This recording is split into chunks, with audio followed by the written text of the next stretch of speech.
छठ पूजा आप लोग बचपन से देख रहे हैं और बिहार की नसों में और बिहार की मिट्टी में ही छठ पूजा जन्मा है, पला है, बड़ा है, जो पूरी दुनिया में एक उन्माद के रूप में दिखाई दे रहा है। थोड़ा छठ पूजा के बारे में बताइए, कैसे इसकी शुरुआत, तैयारियों में कैसा रहता है? क्या होता है कि मतलब कि दिवाली के समाप्त होते ही घर के सारे परिवार घर के साफ सफाई में लग जाते हैं। घर के जो बाहर लोग अर्निंग मेंबर्स होते हैं, वो चाहे कितने ही बड़े पोस्ट पे हों, वो सारे के सारे उस दिन मतलब दिवाली पे कोशिश करते हैं घर पर जाने के लिए। देखते हैं ट्रेनों में इतनी भीड़ होती है कि आम पब्लिक सफर नहीं कर पाती है। ये बिहार का, पूर्वांचल का सबसे बड़ा त्यौहार है। और त्यौहार ही नहीं है, एक तरह से लोग डाइट थेरेपी करते हैं या डाइट 3 दिन का जो उपवास होता है, ये बॉडी डिटॉक्सिंग के पहले की सूर्य भगवान की कहानी है। मतलब कि भगवान सूर्य का ये त्यौहार है और सबसे हिंदुस्तान में सबसे कठिन त्यौहार है 3 दिन का व्रत। पहले दिन नहा खाए से शुरू होता है, दूसरे दिन खरना से, तीसरा कल सुबह फिरती होगी, तब जाकर जो व्रत करने वाले हैं वो पानी करने वाला कल सुबह लेंगे। इन्हें थूक तक भी वो भी सलाइवा भी नहीं लेते हैं। अच्छा, आज के दिन में लोग सलाइवा तक भी नहीं लेते हैं जो व्रत में रहते हैं। तो मतलब इतनी टाइम से लेकर के और सुबह तक का जो सफर है वो सबसे कठिन सफर है। जी। बट लोग व्रत करने वाले बताते हैं कि उनको महसूस नहीं होता है। जब ऐसे हम अगर 3 दिन फास्ट रखें तो हालत खराब है। बिना पानी तो हम एक दिन मेडिकल साइंस भी बोलता है कि बिना पानी का आप रह नहीं सकते जी। बट ये लोग मतलब कि कल जो है पूरा दिन व्रत रहे, कुछ नहीं खाए पिए, शाम को खरना होता है तो थोड़ा खीर खाते हैं और उसके बाद थोड़ा सा पानी पीते हैं और उसके बाद मुंह में जल भी नहीं लेते हैं और आज भी नहीं लेंगे। कल सुबह जब सूर्यास्त का और जगह पूजा होता है, उगते सूरज को प्रणाम करते हैं। हमारे यहाँ डूबते हुए सूरज को पहला अर्घ और उगते हुए सूरज का सुबह।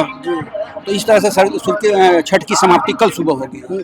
जैसे आपने एनर्जी की बात की, मुझे लगता है कि लौकी से जो एनर्जी आ जाती है, जी, जो नहा खा के लौकी से ही शुरुआत होता है। फर्स्ट जो त्योहार होता है मैंने दिवाली के 3 दिन बाद नहा खा पड़ता है। उसके बाद जो 5वां दिन पड़ता है वो खरना पड़ता है। छठे दिन खष्टी पड़ती है। इस बार एक तिथि का आगे होने के चलते छठ जो 7वें दिन पड़ रहा है। जनरली क्या है, छठे दिन पड़ता है।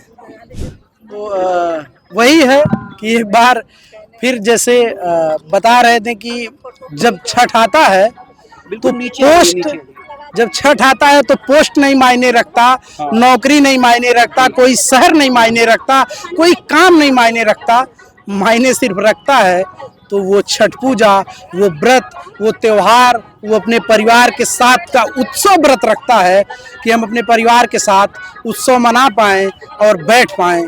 भीड़ की जो बात हो रही है कि हम कहीं होते हैं, अभी कल ट्रेन में एक वीडियो वायरल हो रहा था, उसमें लड़के से पूछ रहे थे तो उसने कहा कि हमने अपने मालिक से कह दिया कि छठ आ गया है, नौकरी मिले न मिले छूट जाए लेकिन छठ में जाना ही जाना है। और ये जो दौरा है ना, घर का, चाहे कोई IAS अधिकारी है, चाहे माधोपट्टी एक गांव है यहाँ पे जौनपुर में। अच्छा, सबसे बड़े 40 IAS और 70 का PCS अधिकारी हैं जौनपुर पर। बट जो लोग भी छठ करते जाते हैं, चाहे कितने बड़े अधिकारी हो, दौरा घर से सिर पर रखते हैं और घाट तक लेके आते हैं। इस त्योहार की एक बड़ी खूबसूरती है, वहाँ कोई बड़ा कोई छोटा नहीं। इस त्योहार की खूबसूरती की जितनी बात की जाए उतनी कम है, लेकिन मुझे लगता है वही फिर जो कुमार विश्वास साहब ने कभी अपनी प्रेमिका के लिए कहा था कि सती का चौतरा दिख जाए जैसे रूपवाड़ी में, छठ के मौके पर मिल जाए जैसे जगह गाड़ी में।